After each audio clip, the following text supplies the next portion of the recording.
Hi, I'm Lynn Maslen Kertell, author of Bob Books' Alphabet.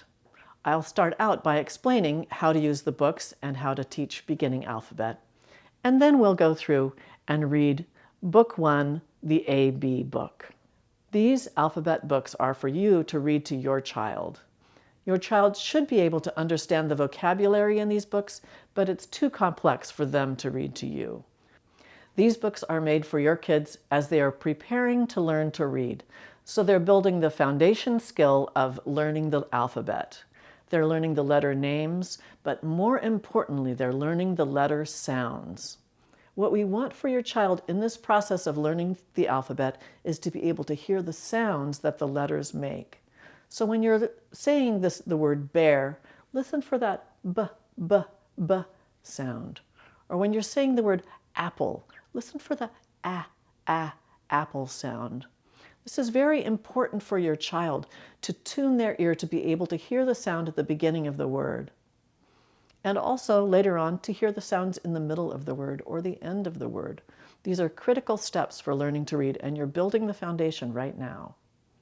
There are several elements in this book that will help your child learn to read. Of course, the one is the letter sounds being consistent. In other words, A says apple, apple, not ape. And C says k like cat, not s like city. The letters are taught uppercase and lowercase, so big A and little a. They make the same sound, but they look different. Also in the book, the big A and little a are printed very large, so your child can actually trace them with their finger. Another element in the books is the stories are told with alliteration. That means there are many words with the same sound. So alligator, applesauce, ant. Other games you can play with your child is looking for letter sounds in their own environment. Ask them, can you find something in this room that starts with k? Maybe it's your cat. Can you find something in this room that starts with a? Do you have an apple in your kitchen? Another great sounds exercise is to find all the sounds in a word. So you want to start with a short word like cat. Can you hear the three sounds in that word? Listen carefully. K, a, t. That's a fun game to play with your child too. And maybe they even can figure out that k sound is a C, the a sound is an A, the t sound is a T. Take it slowly though. Focus first on learning the sounds. So good job. You've gotten your child used to listening for letter sounds and finding letters in their environment. Now it's time to read a book. Bob Books' Alphabet has 12 books inside. The first book is the A-B book. Let's start there. You'll find on the inside front cover of each book a hint regarding the letters in that story. In this case, the instructions are to focus on the short A sound as in apple and ant, and leave the long A sound as in ape for later. This is information for you, the adult. The child doesn't need to know this. And turn the page. Can your child tell what is the bug on the first page there? It's an ant. Listen for the sounds in the word ant. A, n, t, a, n, t.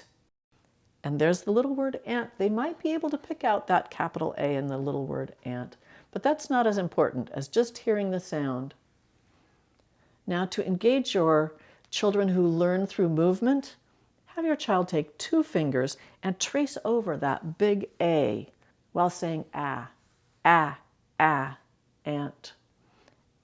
This is helping your child internalize the shape of that letter A while hearing the sound and having a physical movement to go with it.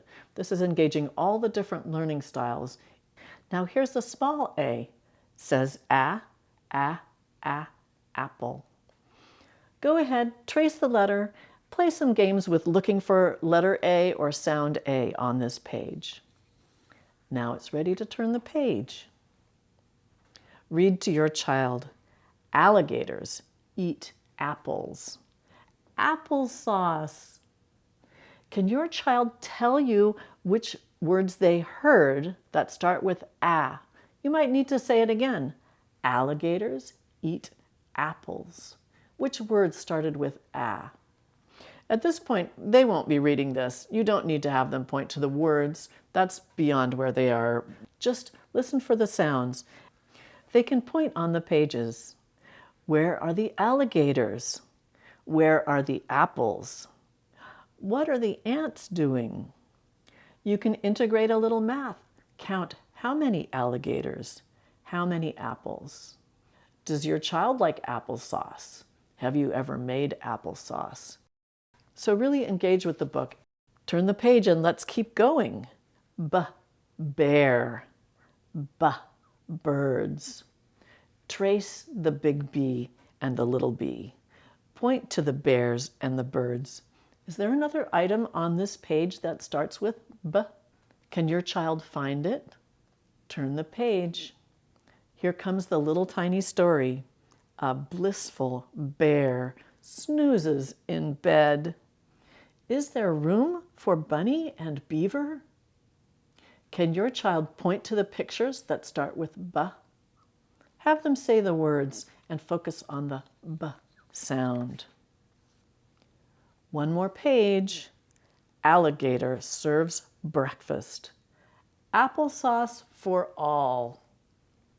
Find the A animals and the B animals. And that is the end.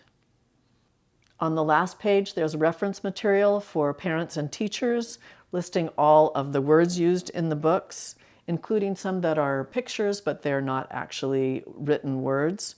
So you can use this for reference if you need it, but it's not required. Enjoy the process, have patience, and go at your child's pace. Lots of repetition is essential, especially with learning the sounds of the letters. Read alphabet books together many times. Play alphabet games. Look for sounds in your environment. Be enthralled watching your child learn and celebrate your successes.